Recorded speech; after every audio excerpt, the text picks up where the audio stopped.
Commence primary ignition. Hey there, friends, fans, and collectors. It is Wednesday, so we are talking Andor. Today we're talking episode 6, The Eye. Let's get going. In this episode, the raid that we have been building up to happens. And this episode really did pay off. Now we open up with Nemik talking with Andor. They have a talk the morning before about just the anxiety about the start of the battle, what's to come. They have a talk about the outcome and the potentials of how the raid could go down. Nemik says he's feeling unsettled and really couldn't sleep. Andor seems relatively calm, which denotes experience. Nemik talks a bit about the role of mercenaries in the rebellion. Now, he was clearly really unsettled by the fact that Andor was only there for money and to gain money. And he really was believing that if Cassian wasn't a true believer, he could potentially get him to be a true believer. And so he spent a long time thinking about this and really talks about mercenaries just kind of like the weapons. Weapons are tools, and tools are necessary in order to gain freedom. They both agree on the fact that the Empire has no boundaries, and because of that, they don't have to learn from the people they are stomping on and colonizing. They have no qualms with crushing cultures and manipulating them to their whim. We smash cut to the commandant of the Imperial garrison there, talking about that exact culture manipulation, how they trade pelts with the Aldhani people and the elders for renting the space and renting the land, how that's a burden, and it really is gross actually the way he's talking about these people and the way that they've destroyed their culture. But it really is intense that this comes immediately after Nemik and Andor's conversation. Very well done in the story writing. The Imperials have been decimating the sacred valley, the Aldhani people, for years now. The Imperials have essentially exterminated the culture of the Aldhani people by industrializing their valley. The culture is also being damaged by establishments such as taverns with cheap drink and houses of leisure set alongside the pilgrim trail to further deter pilgrims from actually getting to their final destination. The fact that this is all well thought and planned out by the Imperials makes this even more disgusting. As the raid begins, we learn the call signs for our two groups, Echo 1 being the guys in disguise, and Valley 1 being the ladies who stuck off to do a different task. Their plan is to sneak in under Imperial disguise as troops from a different base, and it seemingly works as they sneak in as the guard for the Aldhani people who are coming in for the festival. It's really cool how this raid is juxtaposed with the festival outside as well as the celestial event going on above. Echo 1 joins in formation and enters the Imperial garrison just as the celestial event begins to start. Now, this is a tried and true of Star Wars, having something going on in space as well as something going on in the ground.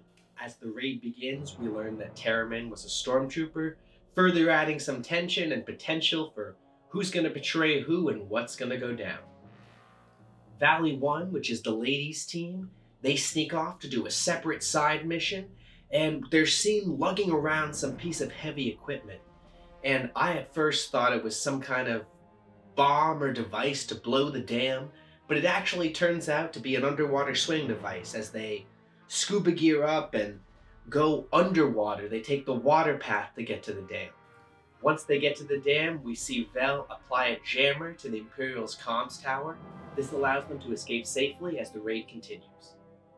We also have to take note that Vel is stalling and seems very nervous. This is more evidence of how green she is and how new she is to being an active member of the rebellion. Gorn leads the Commandant down to meet with the Aldhani Elder. The group who is attending the Celestial event really has dwindled down to a couple dozen people as the Imperials were talking. There is some serious tension between the Imperials and the Aldhani leader. Lieutenant Gorn is translating for these two people. The Aldhani leader speaks in his language, and Gorn muddles up the translation to be fake polite for the Commandant. These are the pelts we heard them snickering about earlier, and in the exchange, we hear the Aldhani leader saying one of the best quotes that I pulled from this episode. The quote is, "Our ghosts have strong hands and long memories."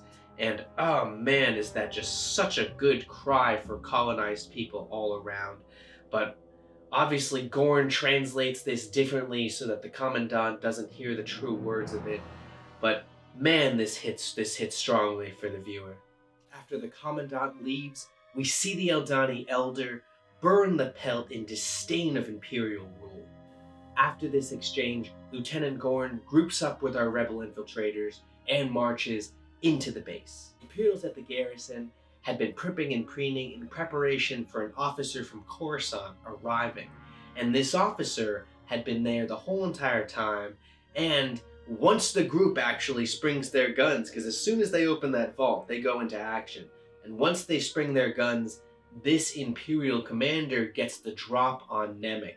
And I know we're all waiting for that poor kid to get what we thought was coming his way, and this is not the moment, because Cinta shoots the officer, drops him dead right there, and boom, the first blood has been spilled.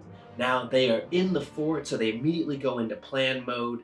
They head up to the comms tower, where they knock out all the comms, take command, and also leave the family of the Commandant, who also had been traveling with them this entire time, up there, still handcuffed, but under the watch of Cinta.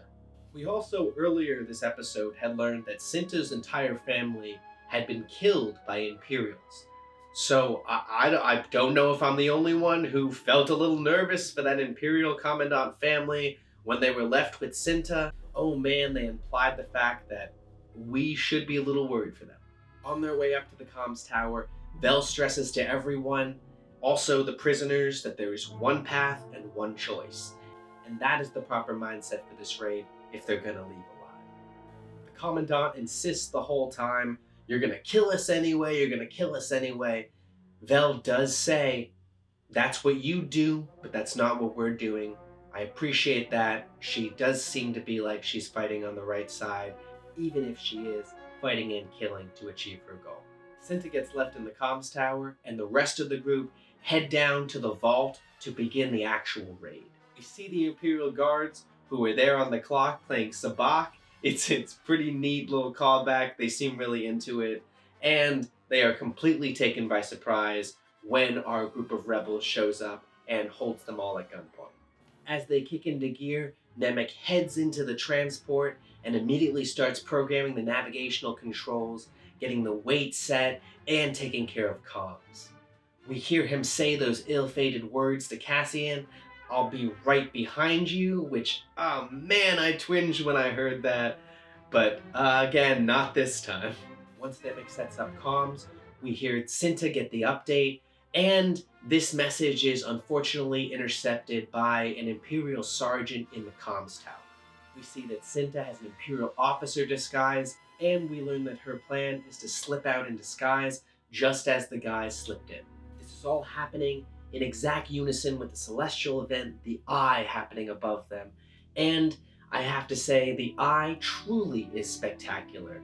A beautiful meteor shower it's just gorgeous. It's gorgeous. We see this proceeding. All the Aldhanis are looking up, or the remaining Aldhanis who made the pilgrimage are looking up in amazement as we see this event happening at the exact time that they are hitting the vault. Because the Imperial Sergeant in the comms tower intercepted Cinta's message, he did alert the Alkenzi command base, which is where they have their air forces, and they scrambled some TIE fighters. And this scene, oh man, this scene was so perfect. It had me reminiscent of TIE Fighter the game, the original PC game. But oh man, we see the pilots like scrambling on over on the catwalk, then jumping on down, going down the ladder and hopping in their fighters, prepping all the buttons, doing all the thing. It was absolutely beautiful. The whole progression of that scene, every part of it was everything I've been waiting for. We also see how big that hangar is, and we get a brilliant establishing shot of them launching out a launch tube in formation, heading towards the base.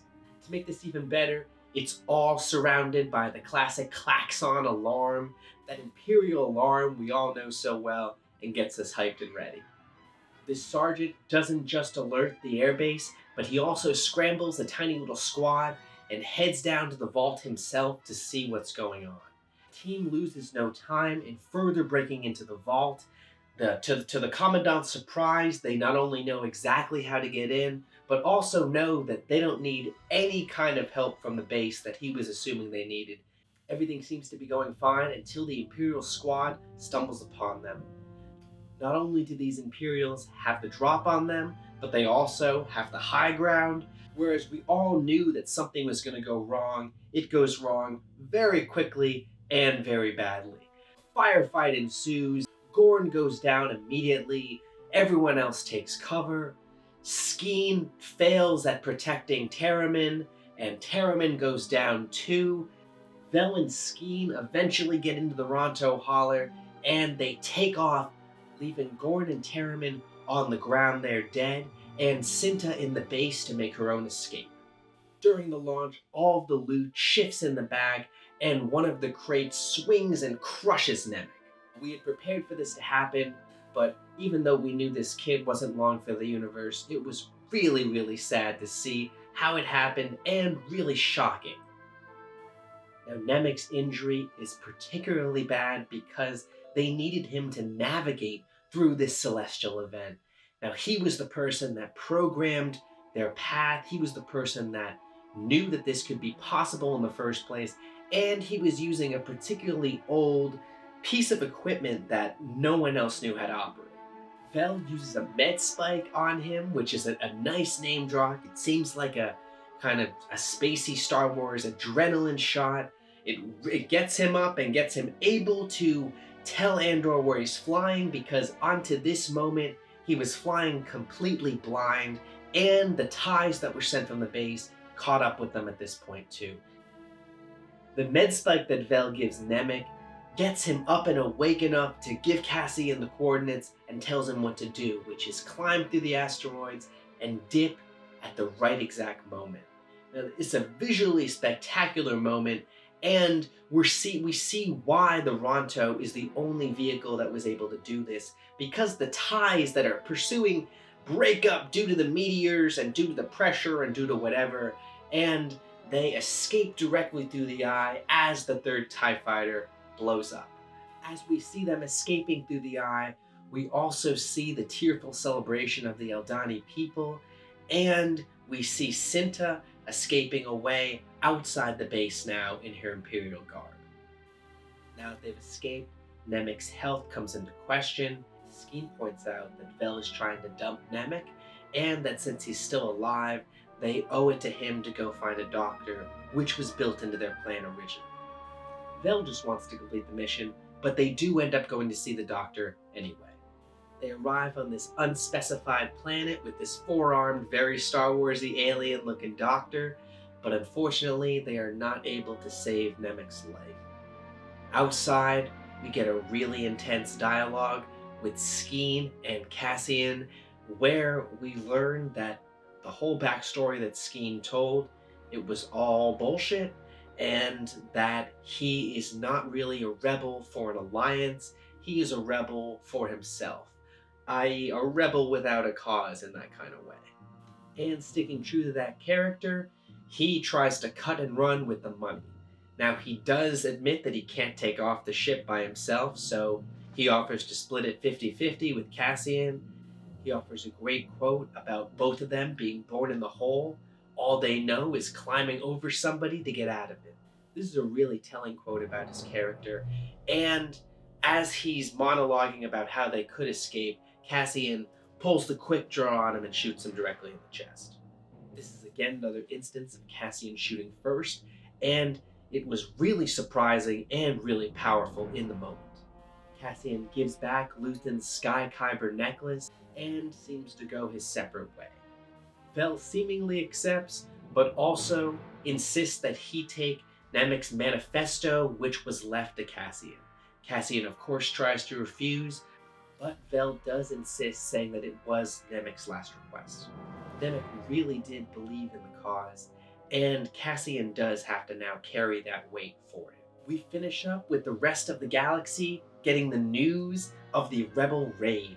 Now we see the everyone in the ISB being hurried into the conference room where Major Partagaz says we need emergency retaliation plans.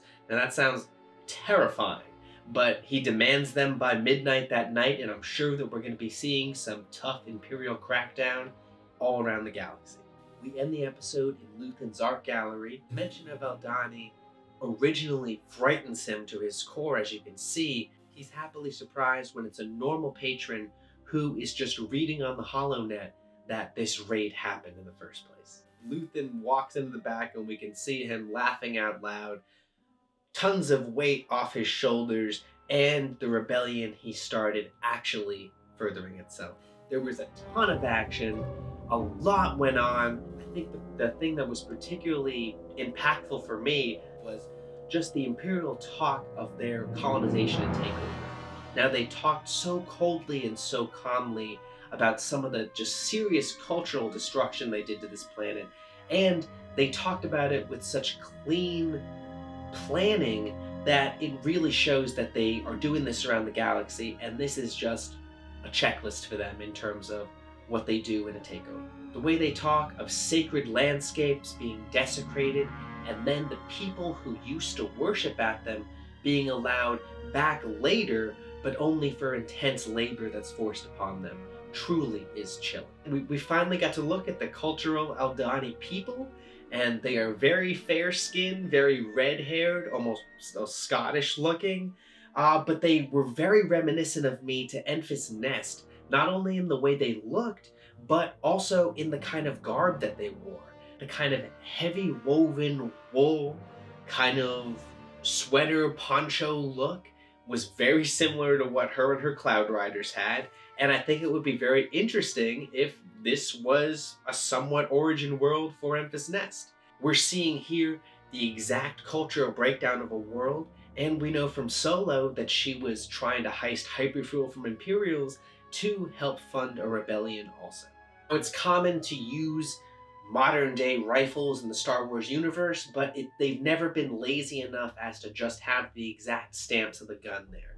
We usually see some kind of spacey attachment or some kind of handle or some kind of something to separate it from the galaxy that we know and their galaxy. And we finally see her fire this rifle in this episode, and lasers come out of it, and it makes a laser sound. Now, I know everybody was saying, oh, it's a slug thrower, there's going to be tactical something for it, but no. It's just a lazy gun design, and I think that they are better than this. Thanks for watching another episode of Binary Sunset Review. As always, I've been Mike. Your likes and your views are always greatly appreciated. Comment below, let me know what you're thinking about Andor, what you thought about this scene, what you think about the show in general. I hope you're having a great fall out there, getting ready for Halloween with some of these fun figures. I'm going to do a review of some of these Halloween figures as soon as I get them in, so stay tuned here. Have a great day out there, stay safe, stay sane, and remember, the Force will be with you, always. I'm just a simple man trying to make my way in the universe.